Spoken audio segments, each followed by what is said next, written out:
We are rating the conferences here on Mark Rogers TV, and how we do it is we take the results of the games between the Power 5 teams from the previous season, 2016, and we throw them through the shredder. So, I know that a lot of people like to debate and look at games played in October and November, and those mean the most when competing for a conference championship and ultimately a college football playoff berth, but they mean nothing when it comes to determining which is the best conference or how the conferences rank. They all play 500 in their own leagues. So regardless of how impressive the teams look or don't look, or how top-heavy the conference is, or how deep it is, they all finish 500 in the league. So the only way to compare the conferences is to take the results when they step on the field against each other. And so we come to the ACC. We've looked at the SEC, the Big 10, the Big 12, and the Pac-12. And we also cut a video explaining our formula, so you got to check that out as well. So the ACC, I believe, is going to show us that even though we put these wins and losses in context, so a conference could go 20-10, and another conference could go 15-15, and if you really review the wins and the losses and put it through a formula to give context and weight the wins and losses, the conference that's 15-15 could be better than the conference that's 20-10. But these conferences generally play like-seeded opponents during bowl season, certainly, and that's where most of these results come from. And then during the season, it's all over the place because obviously the games are scheduled far in advance. But I think this is where flat-out wins is going to count because the Big 12's under 500. The Big Ten's at 500, the SEC's at 500, the Pac-12 a game over 500. 23-12 clip for the ACC this year, and we know what they did in postseason play, and that's probably going to wrap things up because when you go 9-3 against like-seeded teams, there you go. All right, Clemson, all by themselves, beat Ohio State, Auburn, and Alabama. All by themselves, beat the 1, the 2, and 3 in those leagues. They also beat South Carolina. So we give 20 points for a win, we give 20 points for a loss, so that's how this works. Clemson beat Ohio State. The ACC would get 20 points, the Big Ten would get a 20-point loss, negative 20 points. Ohio State is the 2 seed in the Big Ten, Clemson the 1 seed in the ACC, so you got to count for the 1 seed difference. So take away 1 seed or 1 point from the ACC. So give the ACC 19 points for the Clemson over Ohio State win. And give the Big Ten 19 points in losses. So beside the Clemson games, Florida State fared very well outside of conference. They beat Ole Miss, Florida, and Michigan. So Florida's a 4 seed in the ACC. I know most of us would consider them to be the second best team in the ACC. But they went 5-3 in the ACC. That was behind Louisville and Virginia Tech. So Florida State, as the 4 seed, beat Florida, a 2 seed in the SEC. They beat Michigan, a 3 seed in the Big Ten.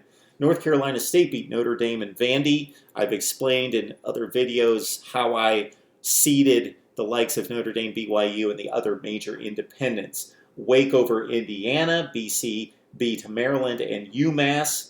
Virginia Tech with a good win over Arkansas, and they beat Notre Dame as well. North Carolina beat Illinois. Georgia Tech really cleaned up for the ACC. They beat Vandy, Georgia, and Kentucky.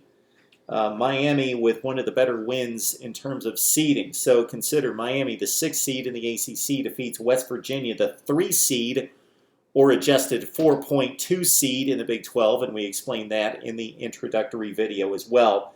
And maybe the biggest win for the ACC in terms of this process, Pitt, the 7 seed, beat Penn State, the 1 seed out of the Big Ten.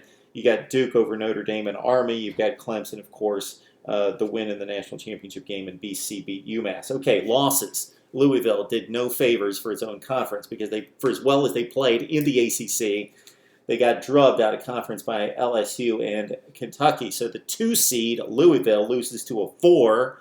LSU and an 8 Kentucky. Wake lost to Army, Syracuse to Notre Dame, Virginia Tech lost to Tennessee. That's not a good loss for the ACC as well, although we know in watching college football, Virginia Tech, Tennessee, that's a fair matchup. But Virginia Tech's the 3, Tennessee's the 6 in the SEC. North Carolina lost to Georgia, a lower-seeded team. North Carolina lost to Stanford, like-seeded team. And probably the other worst loss for the ACC, certainly Miami, a 6, losing to an 11 seed in Notre Dame. Pitt lost to Oklahoma State and Northwestern. Virginia lost to Oregon. Duke lost to Northwestern. So, in these 23 games that the ACC won, their teams, those 23 teams, went 208-99 overall. But there's FCS wins. There's a lot of Group of 5 wins. So, we just put it on the board for context.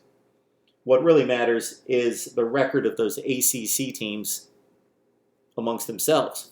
That's the conference record. Those 23 teams won 53.5% of their games in the ACC. They beat teams that won 56% of their games in the SEC, the Big Ten, the Big 12, and the Pac-12. That's impressive. Think about that. Teams that won 53% of their games in the ACC defeated teams that won 56% of their games, roughly, in their leagues. And they did it 23 straight times. So the average seeding was a 6.6 against the 7.92. All right, the losses for the ACC. They did lose 12 games, so they weren't perfect. And I don't think they're clearly the best league, regardless of what the numbers say. But they had such a tremendous postseason, then this is what skews it. But to their credit, it skews it because they won the games.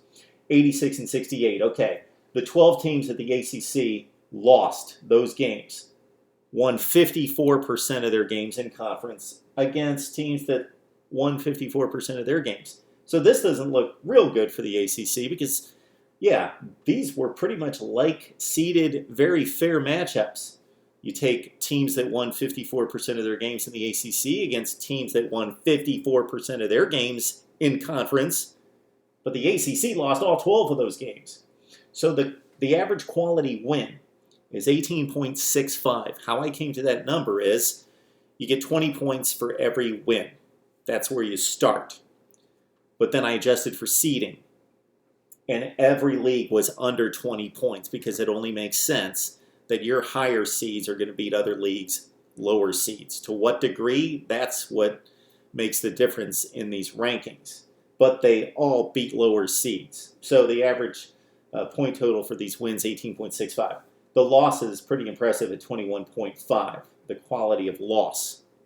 So the ACC just trumped it because of the massive record. They're going up against the SEC, primarily the SEC, the Big Ten, and the Pac-12 that had 500 records. They won 23-12. So you add it all up, and they've got a point total of 171. How does that match up against the other leagues? Check out the other videos, and let's talk about it. And I am open to some suggestions on how to tweak the formula. I definitely have some ideas on how to go forward with this. Right here on Mark Rogers TV.